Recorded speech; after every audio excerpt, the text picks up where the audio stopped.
Aquilo que parece evidência, que parece conhecimento consolidado, a partir dos resultados de pesquisa, está altamente sujeito a fatores de confusão.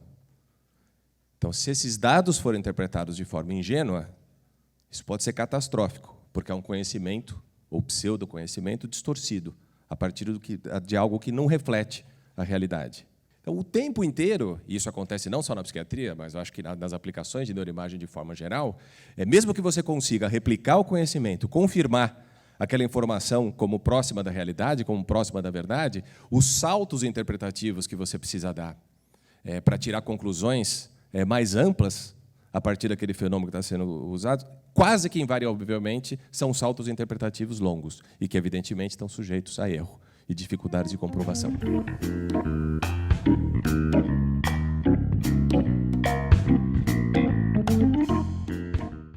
Ok.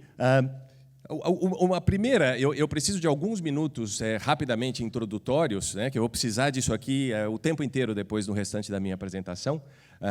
E eu acho que, do ponto de vista histórico, é bastante interessante parar para pensar no que a gente consegue fazer hoje em dia com a ressonância magnética, por exemplo, que permite que nós construamos imagens anatômicas do cérebro, e aqui vocês veem um método computacional que segmentou um cérebro humano em 3 compartimentos: o compartimento de substância cinzenta, substância branca e líquido cefalorraquidiano. E isso só é possível de se fazer com algoritmos matemáticos, porque a imagem tem um alto grau de contraste entre os diferentes tecidos. São imagens de alta resolução, não só anatômica, para você distinguir giros e sulcos, mas também para você conseguir discriminar, através do contraste das imagens, o que é substância cinzenta, branca e líquido cefalorraquidiano. A ressonância magnética, nos últimos anos, ela fica mais fascinante ainda, porque, além das imagens anatômicas, você consegue extrair dados a respeito de uma série de outras informações, como, por exemplo, a integridade, a estrutura de longos tratos de substância branca. Na técnica, a gente chama de Diffusion Tensor Imaging, DTI. Além dessas técnicas de ressonância magnética, tem as técnicas funcionais, elas vão ser importantes para mim aqui. O primeiro tipo delas são as técnicas de medicina nuclear. Você injeta um marcador, um traçador que está marcado com isótopo radioativo, e você vai ver algum tipo de processo intracerebral, porque essas substâncias elas atravessam a barreira hematoencefálica com muita facilidade. Então, você pode, por exemplo, construir imagens do metabolismo de glicose ou imagens do fluxo sanguíneo cerebral, com essas técnicas que a gente chama técnicas de PET e de SPECT. O fluxo sanguíneo cerebral é interessante para alguma das coisas que eu vou mostrar para vocês. Em termos de técnicas funcionais, existe também aquilo que eu tenho certeza que muitos de vocês já têm alguma familiaridade de ler ou até de pesquisar, que é a ressonância magnética funcional. Muito rapidamente, é possível você adquirir, dependendo do protocolo que você usa da ressonância magnética, imagens que mostram variações no grau de oxigenação da hemoglobina, que se modifica em função da atividade neuronal local. Então, por exemplo, se você tiver, isso aqui seria uma snapshot dessa porção aqui do cérebro, do córtex occipital, submetido à estimulação visual. E o que a gente vê com imagens seriadas, se você fizer um desenho on-off, o sujeito é estimulado visualmente, você para a estimulação visual, você consegue ver essa mudança no grau de oxigenação da hemoglobina, e isso pode se refletir em, de novo, mudança no contraste da imagem. Ou seja, você quase que em tempo real, com uma latência de alguns segundos, você faz imagens do funcionamento cerebral em atividade durante alguma tarefa. Ok. Um outro detalhe importante aqui, que eu sou obrigado a dar para vocês, mas é muito rapidamente, tudo que a gente mostra de imagens em pesquisas, nos nossos slides, nas nossas apresentações, são mapinhas desse tipo. Você vê um cérebro lindo anatomicamente e algumas coisinhas coloridas colocadas sobre ele. Isso aqui são resultados de pesquisa. Na grande maioria das vezes, eles são resultados de comparações de médias estatísticas. Por exemplo, entre o grupo 1, que tem um diagnóstico, por exemplo, de demência de Alzheimer, e um grupo 2, que são idosos que não têm déficits cognitivos, e você recruta 40, 50, 100 pacientes em cada um dos grupos e compara-os estatisticamente. E as imagens elas sofrem algumas transformações espaciais, elas são segmentadas, e, no final das contas, você corre um teste estatístico em cada unidade tridimensional, que é como se fosse o pixel das nossas câmeras fotográficas, dos celulares, que é o voxel, que é uma unidade tridimensional. As comparações estatísticas de médias, por exemplo, elas são feitas voxel a voxel, e aí você fica como um mapa, que aqueles que são um pouquinho mais velhos lembram de batalha naval, que é um gridzinho, né, com coordenadas x, y, z. Então, por exemplo, isso aqui que apareceu nesse cérebro lindo, que é só uma forma, né? Não é o cérebro de ninguém, é só uma forma anatômica padronizada. Você vê aqui, por exemplo, uma diminuição da quantidade do volume de substância cinzenta no córtex frontal, num grupo de pacientes que tinha, por exemplo, esquizofrenia crônica, comparados a um grupo controle que não tinha os sintomas, que tem o pico nessa coordenada 24, 48 e 2, e que foi significante estatisticamente no nível de valor de P de 0,001, corrigido para comparações múltiplas e assim por diante. Então, quando vocês veem essas figurinhas, nos próximos slides, daquilo que vocês lerem, é isso que está sendo mostrado. É um resultado de pesquisa, em geral, comparações médias entre grupos ou um grupo em duas condições. Esse é um dado importante. É o único dado técnico que eu vou passar para vocês aqui. Ok. Muito bem. Bom, a primeira coisa que eu quero ilustrar, e eu disse para vocês que é a partir da minha experiência prática, né, são pesquisas sobre envelhecimento cerebral. E agora eu já dou um depoimento inicial. Pesquisa nessa área psiquiátrica, os resultados de imagem eles são tão variados, e às vezes você muda o tamanho da amostra, você coleta uma nova amostra, os resultados não são exatamente os mesmos. Às vezes eles são relativamente diferentes. Isso é profundamente angustiante para quem quiser trabalhar nessa área. Então, desde o início, eu percebi que valia a pena eu manter um pé no envelhecimento. Porque quando você faz pesquisa de imagem no envelhecimento, os resultados são sempre mais consistentes. Você encontra aquilo que você está esperando encontrar, né? Então, por exemplo, uma das coisas que a gente conseguiu fazer no nosso laboratório, foi avaliar o volume de substância cinzenta, volumes cerebrais, ao longo do tempo, em pessoas saudáveis, pessoas aparentemente saudáveis, pessoas que não têm nenhum tipo de transtorno neurológico ou psiquiátrico. Numa faixa etária ampla, aqui são quase 90 pacientes, né, que foram investigados nesse estudo, e uma faixa dos 18 aos 45 anos. E o que essas figuras mostram, né, lembra que são 90 sujeitos, é um teste estatístico, mas não são dois grupos sendo comparados. É um teste de correlação. Ou seja, quanto maior a idade, talvez a gente vai esperar que seja menor o volume de substância cinzenta em algumas regiões. Certo? Lembra que eu falei para vocês, em envelhecimento você encontra as coisas que você procura encontrar. E aqui a gente não encontraria outra coisa a não ser perda do volume de substância cinzenta à medida que o tempo vai passando, né? E essas áreas azuisinhas são as áreas onde você tem... o cérebro inteiro está perdendo substância cinzenta, mas tem algumas áreas que perdem de uma forma mais intensa à medida que o tempo vai passando.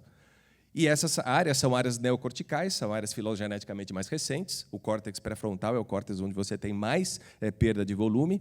Mas aqui é a primeira crítica, isso não quer dizer que nós estamos envelhecendo a partir dessa faixa etária, né? Existem processos de neurodesenvolvimento que envolvem uma seletividade maior de conexões neurais e que envolvem, por exemplo, poda sináptica, e isso pode se refletir em diminuição do volume cerebral.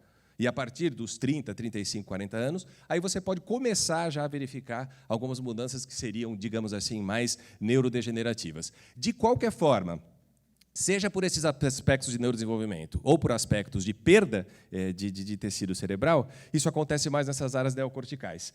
Enquanto que essas amarelinhas são áreas de preservação. São áreas que, em proporção ao que está acontecendo no cérebro inteiro, elas perdem menos. Então, o teste significativo te dá o resultado oposto, né? E é muito interessante porque você vê a extensão inteira do giro do cíngulo, você vê regiões de córtex temporal medial, ou seja, regiões límbicas e paralímbicas, e um pouco de córtex órbito frontal também, que são as áreas cerebrais filogeneticamente mais antigas. Seriam áreas mais resistentes ao envelhecimento. Então, dependendo do tipo de área que ficou preservada na escala evolutiva, né, dos vertebrados, ou dependendo do grau de recência na escala filogenética, falando especificamente do córtex pré-frontal, o padrão de mudança de volume cerebral à medida que o tempo passa é distinto. Isso aqui é muito interessante. Essa base de estudos em voluntários saudáveis, ela é muito importante para a gente fazer o próximo passo, que é, por exemplo, comparar pacientes com determinado tipo de doença, com determinado tipo de transtorno neuropsiquiátrico, como, nesse caso, a doença de Alzheimer. Então, nós temos aqui um grupo controle, né, que não tem os sintomas, 15 pacientes versus 15 controles, e essas seriam as áreas onde você vê uma perda volumétrica maior, mais intensa, no grupo de pacientes que sofrem de doença de Alzheimer. Aí tem áreas consideradas muito importantes para a doença de Alzheimer, como a região hipocampal, mas várias outras áreas cerebrais, mesmo no início do surgimento dos sintomas, você vê perda de volume de substância cinzenta. Se você fizer métodos, como, por exemplo, de PET para ver o metabolismo de glicose, você pode ver essas alterações em algumas regiões críticas anos. E hoje em dia a gente sabe que décadas antes do surgimento dos primeiros sintomas, já podem surgir as primeiras alterações funcionais. Esse é um daqueles exemplos na área do envelhecimento em que o dado é robusto, é replicável e tem relevância clínica, né? Você pode usar esse tipo de informação e, na medida que haja cada vez mais, espera-se, ao longo dos próximos anos, das próximas décadas, tratamentos efetivos para você procurar prevenir a gravidade ou postergar o processo de degeneração nesses quadros demenciais, as técnicas de imagem elas deverão ter uma aplicabilidade prática cada vez maior. É uma coisa que entusiasma aqueles de nós que trabalham nessa área. Ok, esses achados eles são tão robustos que você pode, por exemplo, usar métodos computacionais para criar uma classificação.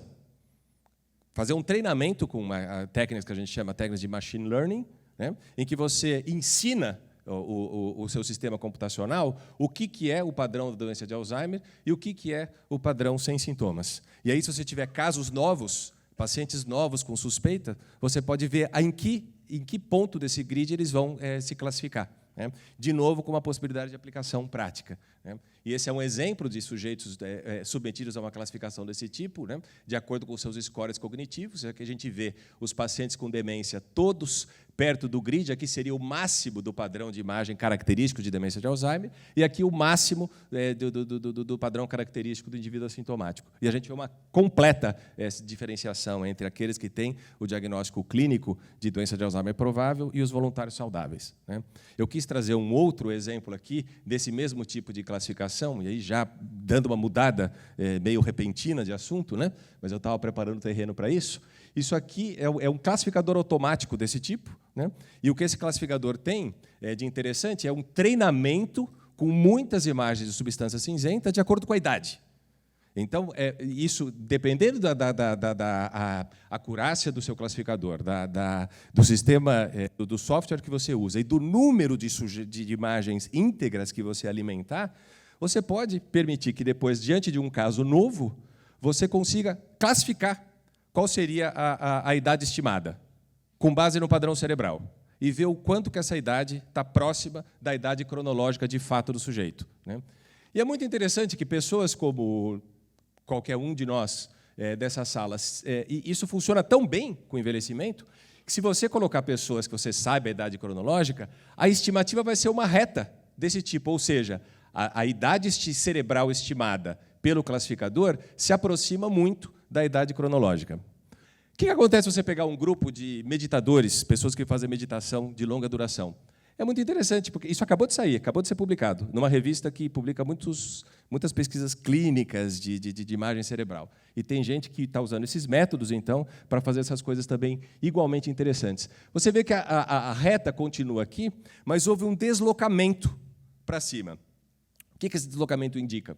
Indica que toda vez que você vê a idade cronológica, vai querer achar a idade estimada cerebral, ela é um pouquinho menor nessas pessoas que estão meditando de longa data. E é o que o artigo revela aqui, que é mais ou menos 7 anos e meio menos nos meditadores de longa data em relação à idade cronológica. É como se o cérebro tivesse um pouco mais jovem nessas pessoas, digamos assim. Né? E aí, esse é outro tipo de análise, eu vou passar correndo aqui, mas essa curva aqui indica que você for vendo tratar cada sujeito como um ponto no tempo, né, e a idade vai avançando, né, este ritmo de diminuição de idade, digamos assim, o tempo vai passando e os meditadores de longa data vão economizando tempo de idade cerebral. À medida que o tempo vai passando, eles continuam fazendo meditação, é o pressuposto que se tem aqui. Muito interessante, né? Usando metodologias que foram criadas a partir desses estudos clínicos para a doença de Alzheimer, etc. Ok. A última coisa que eu queria mostrar aqui sobre envelhecimento é aquele mesmo método de ressonância magnética funcional, vai ser importante isso aqui para o final da minha aula, que é um outro jeito de você usar a ressonância funcional, não é dar uma tarefa para o sujeito enquanto ele está fazendo os exames, é deixar ele em repouso no equipamento de ressonância magnética e coletar imagens ao longo do tempo. Bem, cada um de nós imagina o que pode acontecer durante esses exames de repouso, que se nós fôssemos submetidos a eles, né? Mas aqui o que nós fazemos não é, na verdade, extrair uma imagem, que é o retrato do cérebro em repouso, é estudar o quanto cada voxel do cérebro se correlaciona com o outro. Ou seja, se um voxel numa região posterior do córtex, se ele... eu sempre faço isso. Se ele se ativa, será que tem outras regiões, por exemplo, no córtex frontal, que também se ativam? Ou uma outra coisa muito interessante, você pode ver inibição recíproca. Um voxel numa região cortical e um outro numa região subcortical, que tem inibição recíproca. Então, na hora que um se ativa, o outro vai para baixo, né? Isso é o que a gente chama de padrões de conectividade funcional, que tem tanto as correlações positivas e tem também as correlações negativas ou anticorrelações, que deveriam revelar padrões de inibição recíproca no cérebro humano. No envelhecimento, nós acabamos de publicar esse artigo aqui, o doutorando Luiz Kobut Ferreira, que está na Suécia agora, e o que o Luiz fez, que é um trabalho muito interessante, que é daquele tipo de trabalho que o orientador ele só tem que tomar cuidado para não atrapalhar, porque o doutorando está fazendo tudo sozinho, e eu tentei fazer isso o tempo inteiro com ele. E o que ele fez, esse estudo foi estudar no cérebro inteiro esses padrões de correlação. E o que ele viu é que, à medida que o tempo vai passando, o que acontece no nosso cérebro é que a quantidade de correlações positivas vai crescendo e vai diminuindo discretamente o número de correlações negativas. Ou seja, como se o cérebro vai procurando aonde ele pode encontrar mais conexões. É como se fosse um processo de desdiferenciação do cérebro, à medida que o tempo vai passando. Então, envelhecimento é isso aí. Os achados eles vão se replicando dessa maneira, e a minha leitura dessa consistência, que é consistente porque nós sabemos também que estamos envelhecendo o tempo inteiro, e não sei se a luz apaga agora, mas a única certeza, no fundo, é que nós vamos, sejamos meditadores ou não meditadores, nós vamos morrer. E o nosso cérebro vai morrer, né? E a gente consegue tirar retratos dessa passagem do tempo e o impacto disso sobre o cérebro de forma bastante fidedigna. Não é tanto o caso quando a gente vai, por exemplo, para a doença mental, como, por exemplo, a esquizofrenia. Os dados são muito interessantes, mas os saltos interpretativos são bastante desafiadores, né? Isso aqui são pacientes em primeiro episódio psicótico, e, de novo, são imagens de volume de substância cinzenta. E o que nós vemos aqui são áreas em que pacientes comparados a controle sem sintomas têm diminuição de substância cinzenta. Se você pega uma amostra que seja grande o suficiente, você vê esse padrão. Ele é relativamente replicável. Psicose como um todo. Aqui tem transtorno bipolar, tem depressão com sintomas psicóticos. Esquizofrenia, o padrão é mais consistente. E você tem uma diminuição já no primeiro episódio, logo depois que os pacientes foram identificados. Diminuição em córtex pré-frontal inferior, diminuição em giro temporal superior, região hipocampal. Nós, da imagem cerebral, a gente tem quase que a cara de pau de dizer que esse é um circuito anatômico da esquizofrenia em primeiro episódio, né? Há consistência nisso, mais do que havia antigamente. Agora, se você pedir para eu explicar o que isso aqui tem a ver, como é que eu explico diretamente daqui a emergência de fenômenos alucinatórios, sintomas de primeira ordem de Kurt Schneider, duas vozes comentando, fazendo comentários a respeito do indivíduo, ninguém tem uma proposta consistente de como é que você salta desse padrão anatômico para explicar a emergência desses sintomas, né? Então, essa é a dificuldade que ainda acontece com a gente. Os dados estão mais consistentes, as amostras são maiores, os métodos são sofisticados, mas os saltos interpretativos que você tem que dar ainda são grandes e perigosos, né? Por exemplo, se você pegar pacientes com esquizofrenia crônica, você pode ver um padrão muito intenso de perda de volume de substância cinzenta. Se fizer estudos longitudinais, com intervalos de 5, 10 anos, você pega esse padrão também. E existem propostas, né, de que a esquizofrenia, com base neste tipo de achado, deveria ser considerada uma doença neurodegenerativa, uma doença que progride à medida que o tempo vai passando. Bom, lembra que eu disse para vocês do perigo de fatores de confusão? Esses pacientes são pacientes que vão para hospitais terciários, são os pacientes do espectro mais intenso de gravidade, são pacientes que recebem inúmeros trials de antipsicóticos, são pacientes que, seja pela vida sedentária, seja pelo efeito da medicação, eles ganham peso, eles têm maior risco cardiovascular, e tudo isso pode afetar o volume cerebral. Eu, pessoalmente, acho extraordinário que se proponham teorias de que a esquizofrenia é uma doença invariavelmente neurodegenerativa com base neste tipo de imagem. E isso acontece na literatura. E é muito difícil você separar o que seria efeito do uso medicamentoso do que seria efeito da progressão da doença, porque você não pode deixar os pacientes sem tratamento. Né? Então, aqui é um exemplo em que os fatores de confusão podem atrapalhar. O indivíduo fica inebriado pela força da imagem e começa a fazer interpretações erradas. Até ali as imagens dos meditadores, na verdade, né, a gente pode ficar muito propenso a achar que é o efeito direto e específico da meditação sendo realizada continuadamente, mas a gente não pode esquecer que a meditação ela está associada a formas de pensar e a estilos de vida muito diferentes, que também podem ser responsáveis por aquelas mudanças que você vê. Ok, vamos para a reta final.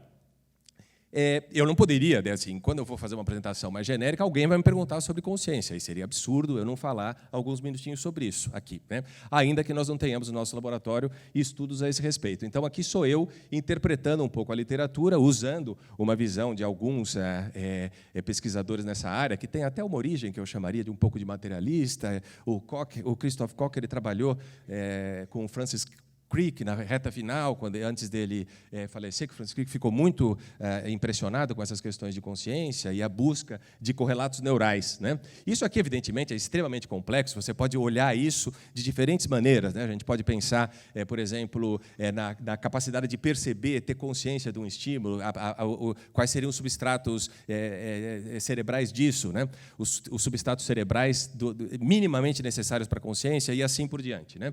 Então, algumas pequenas ilustrações. Eu acho esse artigo um estudo muito interessante, que é um estudo em que os indivíduos fizeram exames de ressonância funcional e havia um ruído de background e aí um sinal auditivo que algumas vezes era emitido, né? E na emissão desse sinal, você vê, por exemplo, que durante o ruído de fundo, você tem um pouco de ativação em córtex temporal, áreas responsáveis por a recepção, a percepção do estímulo sonoro, né? E na hora que você tem um percepto, que é trazido à consciência, o indivíduo aperta um botão que ele ouviu alguma coisa que era diferente do background, você tem a emergência de um padrão de atividade muito mais intenso, que pega áreas frontais, que pega áreas parietais, aquelas áreas neocorticais filogeneticamente mais recentes que eu estava mencionando para vocês. Então, um paradigma simples, mas muito elegante, né, num retrato, digamos assim, de um aspecto importante da consciência, né?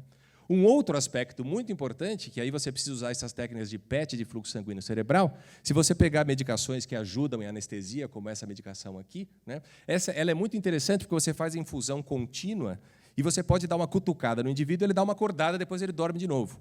Então, você pode ter imagens de perda da consciência e recuperação da consciência, perda da consciência de novo, fazer os contrastes. Acho muito interessante, porque você constrói imagens, quando você subtrai esses estados diferentes, do que seriam os substratos neurais minimamente necessários para a consciência.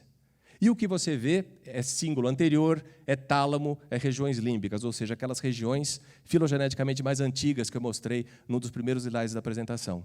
Ou seja, a ideia aqui seria que o substrato minimamente necessário para a consciência, ele prescinde de áreas corticais mais recentes na escala evolutiva, né?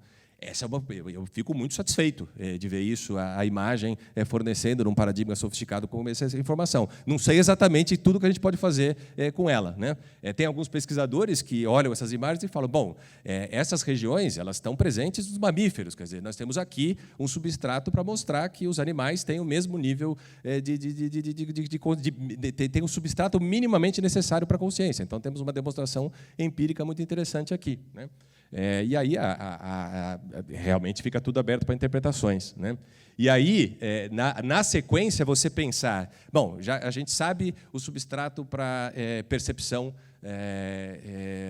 consciente de estímulo simples. A gente sabe o substrato, começa a perceber o substrato minimamente necessário para a consciência. E as coisas mais sofisticadas, né, do ser humano, né? Acho que já foi dito aqui nesse evento agora, né, que uma das coisas, quando você continua nessa linha de raciocínio sobre a escala evolutiva, né, você chega no córtex pré-frontal, né?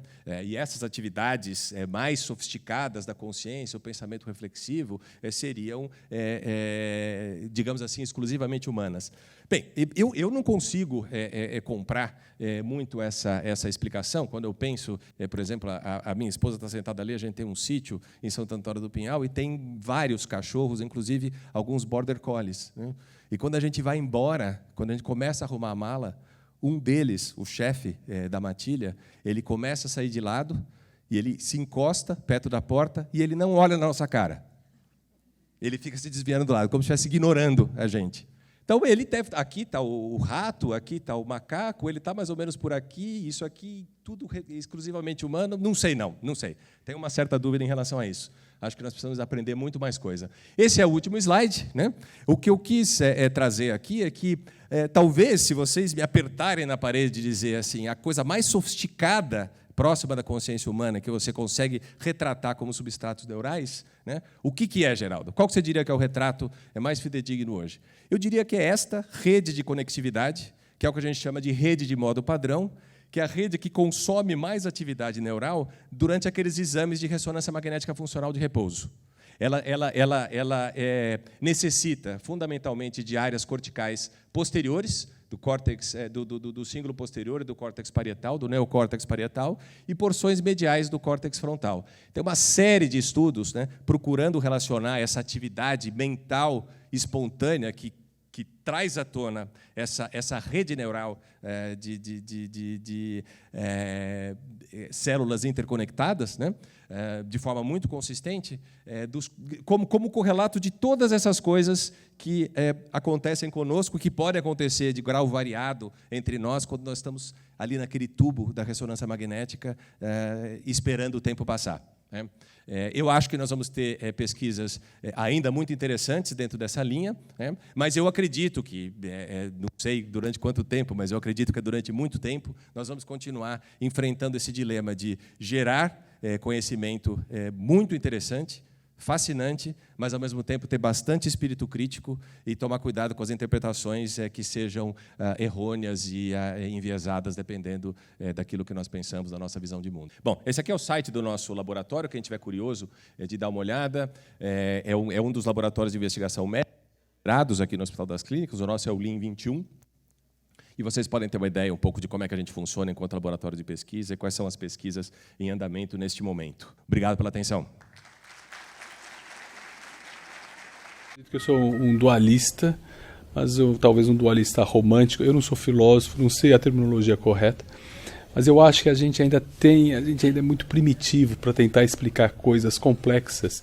Eu acredito que, de alguma forma, nós continuamos a nossa identidade e a nossa mente permanece depois do corpo.